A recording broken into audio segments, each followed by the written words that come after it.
नमस्कार. मी नीलाक्षी काळे-सालके. मातृगंधाच्या सणांच्या गोष्टीमध्ये आपण ऐकणार आहोत महाशिवरात्र. प्रत्येक महिन्याची वद्य चतुर्दशी ही शिवरात्र असते. पण माघ वद्य चतुर्दशी ही महाशिवरात्र म्हणून साजरी केली जाते. महाशिवरात्रीच्या दिवशी घरी अगर देवळात शंकराची पूजा करून त्याला बेल वाहतात. दिवसभर उपास करतात. देशात जेथे जेथे शंकराची प्रसिद्ध देवळे आहेत तेथे महापूजा होते व जत्रा भरते. ऋग्वेद काळी शिव हा रुद्र या नावाने ओळखला जात असे.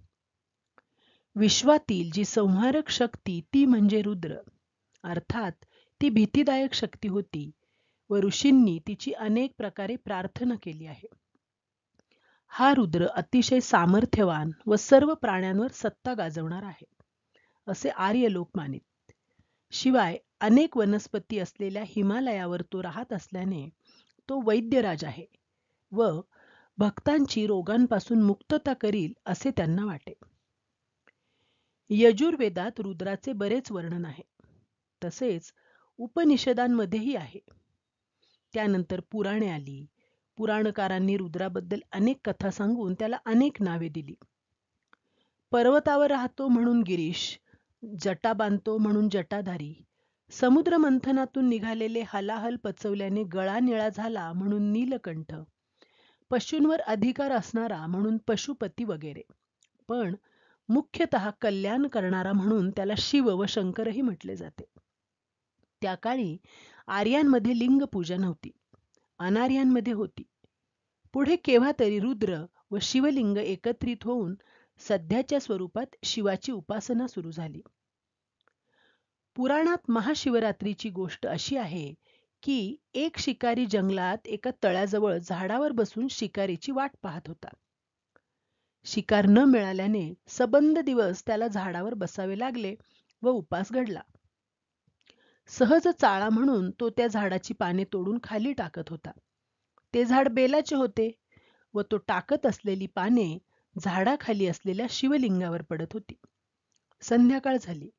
तेवढ्यात एक हरिणी पाणी प्यायला तळ्यावर आली. शिकारी तिला बाण मारणार तेवढ्यात ती म्हणाली, "मला मारू नको, घरी माझे पाडस एकटे आहे. मी त्याला भेटून येते, मग मला मार." शिकाऱ्याने तिला जाऊ दिले. ती हरिणी कबूल केल्याप्रमाणे आपल्या पाडसासह पहाटे परत आली. तिचा प्रामाणिकपणा पाहून शिकाऱ्याला फार आनंद झाला. त्याने तिला व तिच्या पाडसाला न मारता सोडून दिले. या त्याच्या पुण्याने शंकर त्याच्यावर प्रसन्न झाले. आकाशात जे मृगशीर्ष नक्षत्र दिसते त्याच्याशी या गोष्टीचा संबंध जोडतात.